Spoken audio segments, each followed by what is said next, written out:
मैं कुछ बुनियादी बातें जो विशेष तौर पर कुंभलगढ़ के लिए मैं कहना चाहूंगा।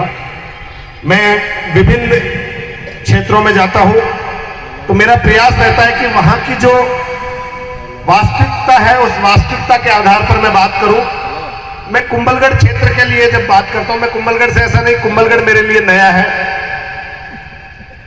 मैं करीब करीब 1 दशक से कुंभलगढ़ के छोटे बड़े संघर्षों का हिस्सा रहा हूं और मुझे पता है कि यहां किराएदारों का कितना बड़ा आतंक है। मैं अपनी बात को बहुत अच्छे से आपको समझाऊंगा, किराएदार कौन है और किस तरह से उनका आतंक है।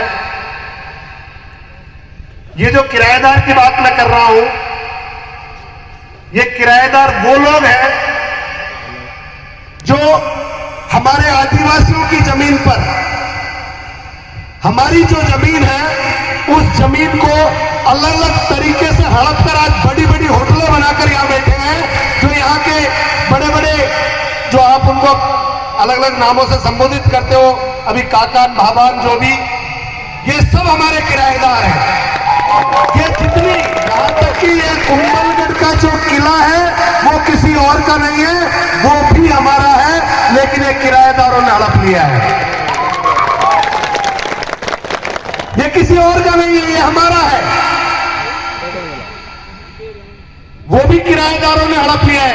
हमने इनको रहने के लिए कुछ समय किराए पे कुछ जगह क्या दी, ये यहाँ के मालिक बनकर आज हम पर अत्याचार कर रहे हैं। अगर कुछ समय पहले के रिकॉर्ड ढंग से ढूंढे जाएंगे, और ढूंढेंगे, शुरुआत हो गई है। इतने साल इन्होंने हमारा संसाधन, हमारी जमीन, सब कुछ जो जिस तरीके से छीना है, एक एक इंच वापस लेंगे, एक एक इंच वापस लेंगे, एक एक इंच किसी के पास नहीं छोड़ेंगे। क्योंकि जब भी कोई जमीन किराए पे दी जाती है, और खास बात, केवल जमीन ही नहीं लेंगे, उस जमीन पे जो कुछ बना है वो भी हमारा है। इस जमीन पे जो कुछ बना वो भी हमारा है। फिर चाहे वो बड़ी बड़ी होटल हो या कुंभलगढ़ का किला हो, वो सब वापस लेना है कि नहीं लेना है? वो हमारा है कि नहीं है? वो हमारे पुरखों का है कि नहीं है? जब बाप दादा का, मेरे बाप दादा का है, तो मुझे वापस लेने में क्या डर? किस बात का डर? किसी बात का डर? तो वापस लेंगे कि नहीं लेंगे?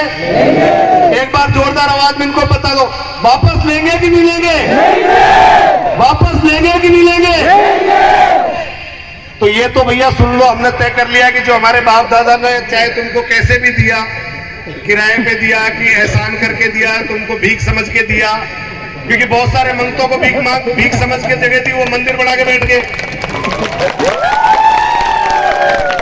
भाई हमारे बाप दादा थे, ठीक है भाई, कोई आया दुखी मांगा दे दिया, अब वो उसमें मंदिर बना के हमारे ऊपर ही दादागिरी कर रहे हैं। कुछ हमारे पुरखाई मंदिर, कुछ हमारी पुरखाई पूजा व्यवस्था, हमारे वडीलों की जो परंपरा के मंदिर थे वो भी हड़प रहे हैं। बैंड का बेणेश्वर बना दिया। बहुत बड़ी बात है कि बेणेश्वर जो किसी समय बैंड का, हमारा जो आदिवासियों का मूल स्थान था, मूल पूजा स्थल था, जो हमारे लिए एक तरह से हमारा सबसे बड़ा, इस पूरे क्षेत्र का सबसे बड़ा स्थल था, आज उसको हड़प कर बैठे हैं और आज वहां से आदिवासियों को बेदखल करने की सोच रहे हैं। ठीक जिस तरह बैंड का हमारा था, उस तरह ही ये कुंभलगढ़ का किला भी किसी तरह हमारे पुरखों का था। एक एक चीज की हम जब तह में जा रहे हैं, एक एक चीज की बुनियादी उसके सबूतों के साथ जब सामने ला रहे हैं, जब बैंड का अगर हम, हमारा पुरखों का, हमारी सारी वहां की पूरा इतिहास हम निकाल चुके, तो कुंभलगढ़ का किले का इतिहास निकालना ज्यादा दूर नहीं रहा है।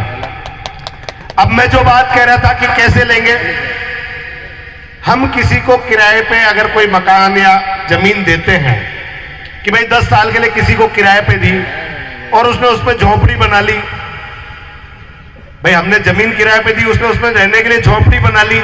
अब वो 10 साल बाद या तो अपनी झोपड़ी को उठा के ले जा,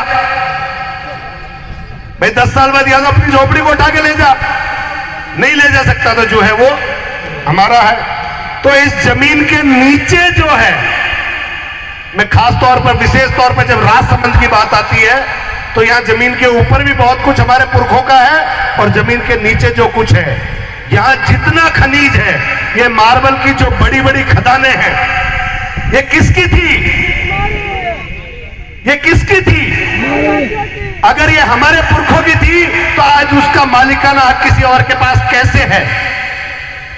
क्योंकि हम भूल गए कि ये तो हमारे पुरखों की थी और हमने किराएदार को देके भूल गए। अरे 2 पीढ़ी 5 पीढ़ी 7 पीढ़ी दे दिया और क्या, बिना किराया लिए दे रखा है।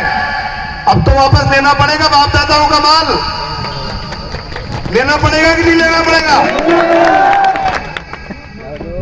जो जमीन हमारी है उसके नीचे जो कुछ है वो भी हमारा है और उसके ऊपर है वो भी हमारा है।